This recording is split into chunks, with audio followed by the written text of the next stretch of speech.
ጠዋት ላይ በስራ መጣበብ ምክንያት ክብደት ለመቀነስ በማሰብ ወይንም በቀላሉ የምግብ ፍላጎት ስለሌላችሁ ቁርስን ትዘላላችሁ።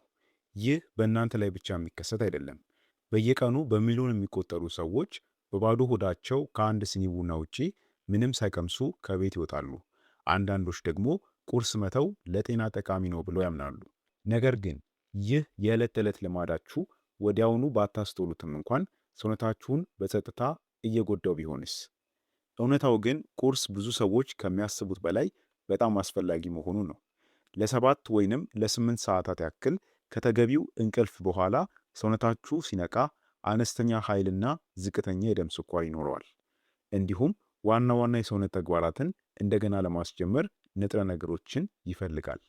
ይህንን ጾም እስከ ቀኑ አጋማሽ ድረስ ስትቀጥሉበት ሰውነታችሁ በአንጎላችሁ፣ በሜታቦሊዝም፣ በልባችሁ፣ በስሜታችሁና እንዲሁም በረጅም ጊዜ ጤናችሁ ላይ ተጽዕኖ ሊያሳድሩ በሚችሉ መንገዶች ምላሽን መስጠት ይጀምራል። ስለሆነም በዛሬው ቪዲዮአችን በየቀኑ ቁርስን መተው የሚያስከትላቸውን ድብቅ አደጋዎችን፣ ሰውነታችሁ ሊያሳያቸው የሚችሏቸውን የማስጠንቀቂያ ምልክቶች እናም ጤናማውንና ንቁ ሆነው ለመቆየት ጠዋት ምን መመገብ እንዳለባችሁ በዝርዝር እንመለከታለን። በተለይ ሁልጊዜ ቁርስ የሚያመልጣችሁ ወይንም ቁርስን የምትዘሉ ከሆነ አንዳንዶቹ የጤና ጉዳቶች በእርግጥም ሊያስገርማችሁ ይችላሉ። ስለሆነም እስከ ቪዲዮ መጨረሻ ድረስ አብራችሁን ቆዩ። መልካም ቆይታ ይሁንላችሁ። በአንደኛ፣ ቁርስን መዝለል የሚያስከትለው አደጋ የኃይል መጠናችሁ በከፍተኛ ሁኔታ ይወርዳል። ሰዎች ቁርስ ሲተዉ መጀመሪያ ከሚያስተውሏቸው ነገሮች አንዱ የኃይል መመናመን ወይንም መዛል ነው። ሰውነታችሁ በምትተኙበት ጊዜ የአካል ክፍሎቻችሁ በአንድነት እንዲሰሩ ለማድረግ የተከማቸውን ግሉኮስን ይጠቀማሉ። ጠዋት ሲሆን ደግሞ ያ የተከማቸ ኃይል ከተለመደው በታች ያንሳል። ቁርስን ስታስቀሩ ለአንጎላችሁና ለጡንቻዎቻችሁ አዲስ ነዳጅ ወይንም ኃይል አያገኙም። ይህም ደግሞ የድካም ስሜት፣ የመዛል ወይንም የአእምሮ ዝግታ እንዲሰማችሁ ሊያደርግ ይችላል። ብዙ ሰዎች ተጨማሪ ቡና ብቻ የሚያስፈልጋቸው ይመስሏቸዋል። ነገር ግን ካፌን ችግሩን በጊዜያዊነት ብቻ ነው የሚፈታው። ጠዋት ላይ ተገቢውን አልሚ ምግብ ካልተገኘ ሰውነታችሁ የተረጋጋ የደም ስኳር መጠን ለመጠበቅ ይቸገራል። ይህም አብዛኛውን ጊዜ በቀኑ መገባደጃ ላይ በተለይም በስራ ወይንም በትምህርት ሰዓት ድንገተኛ ድካምን ያስከትላል። አንዳንዶች ደግሞ ማዞር፣ መንቀጥቀጥ ወይንም ራስ ምታት ያጋጥማቸዋል። ሁለተኛ፣ ሜታቦሊዝማችሁ ማለትም ምግብን ወደ ኃይል የመቀየር ሂደት ይዘገያል። ብዙ ሰዎች ክብደትን በፍጥነት ለመቀነስ በማሰብ ቁርስን ይተዋሉ። ነገር ግን በሚያስገርም ሁኔታ አዘውትሮ ቁርስን ማስቀረት ሜታቦሊዝማችሁን ያዘገየዋል። ሜታቦሊዝም ማለት ሰውነታችሁ ምግብን ወደ ኃይል ለመቀየር የሚጠቀምበት ሂደት ማለት ነው። ጠዋት ላይ መመገብ ከሌሊቱ ጾም በኋላ ይህንን ስርዓት ለማነቃቃት ይረዳል።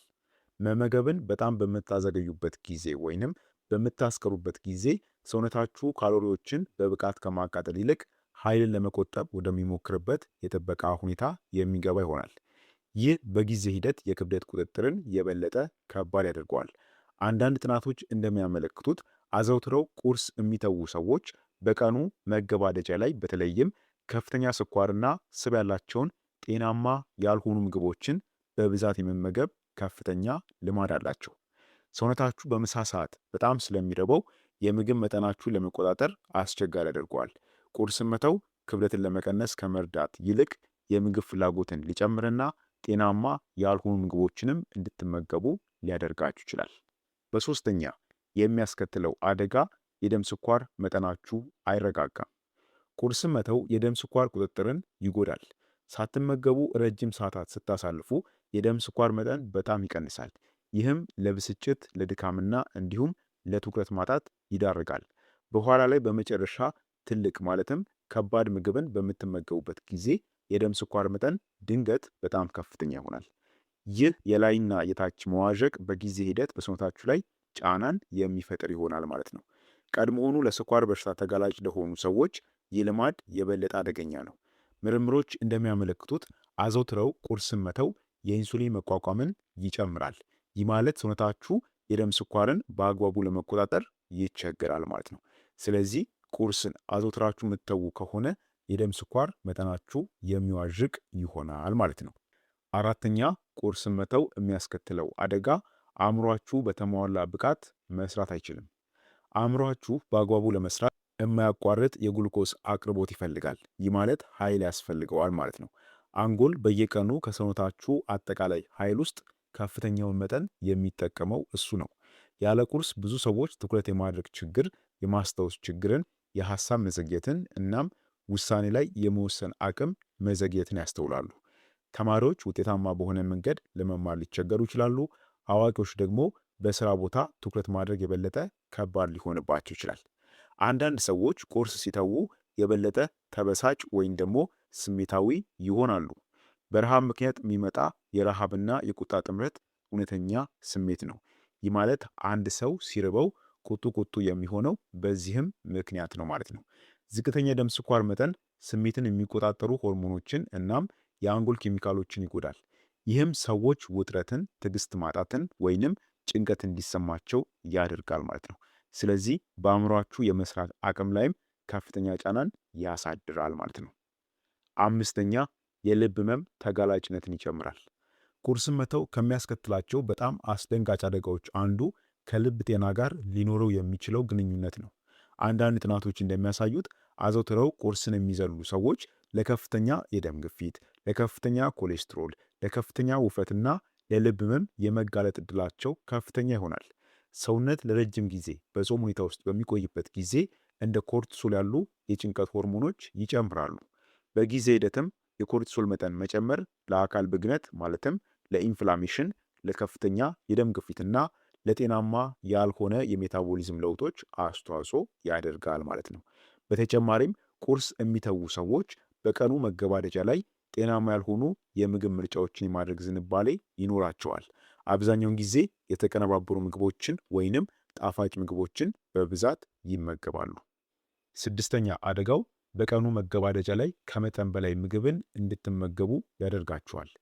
ቁርስን መተው አብዛኛውን ጊዜ በኋለኛው ሰዓት ላይ ለከፍተኛ የረሃብና እንዲሁም አዙሪት ስሜት ይዳርጋል።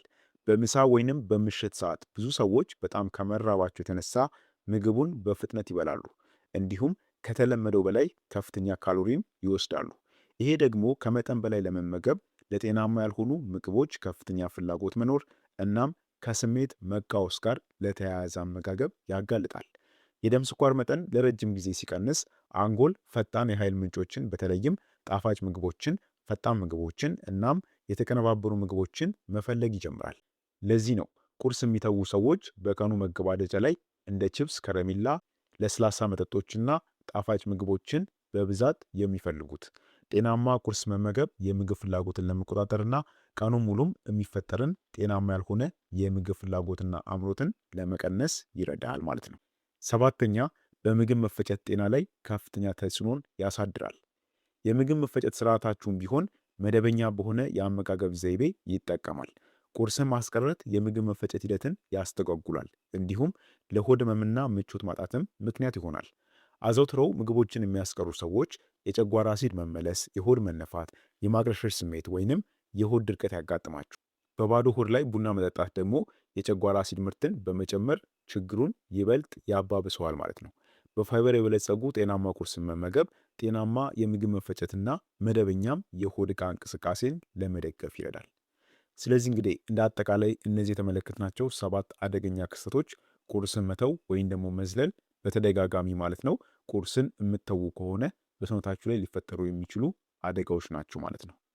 ስለዚህ ሰውነታችሁ ቁርስ እንደሚያስፈልገው የሚያሳዩ ምልክቶች ምን ምን ናቸው? ማለትም ቁርስን መተው በጤናችሁ ላይ ተጽዕኖ ማሳደር ሲጀምር ሰውነታችሁ አብዛኛውን ጊዜ የማስጠንቀቂያ ምልክቶችን የሚያሳያችሁ ይሆናል። ታዲያ እነዚህ ምልክቶች ምንድን ናቸው የሚለውን ከብዙ በጥቂቱ ልንገራችሁ። 1ኛ የማያቋርጥ የጠዋት ድካም ይኖራል። በሁለተኛ ከምሳ በፊት የሚከሰት ራስ ምታት። 3ኛ ትኩረት ለማድረግ መቸገር። 4ኛ ብስጭት ወይንም የባህሪ መለዋወጥ። 5ኛ ለጣፋጭ ምግቦች ከፍተኛ ፍላጎት መኖር። 6ኛ ማዞር ወይንም መንቀጥቀጥ። በ7ኛ በቀኑ መገባደጃ ላይ ከመጠን በላይ መመገብ። 8ኛ የመስራት አቅም መቀነስ። እንዲሁም በ9ኛ በቂ እንቅልፍ ብተኙም እንኳን በተደጋጋሚ ድካም ይከሰታል ማለት ነው። ስለዚህ እንግዲህ እነዚህ ምልክቶች ቁርስን መመገብ እንዳለባችሁ ወይንም ሰውነታችሁ ቁርስ እንደሚያስፈልገው የሚያሳዩ ምልክቶች ናቸው ማለት ነው። ከእነዚህ ምልክቶች መካከል አብዛኞቹን አዘውትሮ የምታስተውሉ ከሆነ ሰውነታችሁ የተሻለ የጠዋት አልሚ ምግብ እንዲሰጠው እየጠየቃችሁ መሆኑን ማሰብና ማስተዋል ይጠበቅባችኋል ማለት ነው። ስለዚህ እንግዲህ ይህንን ካልን ጤናማ የሚባለው ቁርስ ምን አይነት ምግብ ነው? ወይም ደግሞ ቁርስ ሰዓት ላይ መመገብ ያለባችሁ ምን አይነት ምግብ ነው የሚለውን ደግሞ ማወቅ አለባችሁ። ሁሉም የቁርስ አይነቶች ጤናማ አይደሉም። ስኳር የበዛባቸው የጥራጥሬ ምርቶች፣ ዶናት እናም የተቀነባበሩ ኬኮች ፈጣን ኃይል ቢሰጡም በኋለኛው ሰዓት ግን የኃይል መውረድን ያስከትላሉ። እንዲሁም ለሰውነታችሁ ጤንነትም የሚጠቅሙ ምግቦች አይደሉም። ስለዚህ ጤናማ ቁርስ የሚባለው ፕሮቲን፣ ፋይበር፣ ጤናማ ስብና ተፈጥሯዊ ካርቦሃይድሬትን የያዘ መሆን አለበት። ታዲያም አንዳንድ ጥሩ የቁርስ አማራጭ የሚባሉት እንቁላልን ከአትክልት ጋር መመገብ፣ ኦትሜል ወይም ደግሞ የአጃ ገንፎን ከለውዝና ከፍራፍሬ ጋር መሆን፣ እርጎ ከቤሪ ፍሬዎች ጋር፣ የገብስ ዳቦ ከአቮካዶ ጋር፣ ከፍራፍሬና ከፕሮቲን የሚዘጋጁ እስሙዚዎች ወይም ደግሞ የጁስ አይነቶች፣ የተለያዩ የለውዝ አይነቶች እንዲሁም የተቀቀለ እንቁላልና እንደ ሙዝ ያሉ ምግቦች እነዚህ ጤናማ የሚባሉ ቁርስ ናቸው ማለት ነው። ወይም ደግሞ በቁርስ ሰዓት መመገብ ያለባችሁ ጤናማ የሚባሉ ምግቦች ናቸው ማለት ነው። ለየት የሚያደርጋቸው እነዚህ ምግቦች ረጅም ጊዜ የሚቆይ ኃይልን ይሰጣሉ፣ እንዲሁም ደግሞ የደም ስኳር መጠን እንዲረጋጋም ይረዳሉ።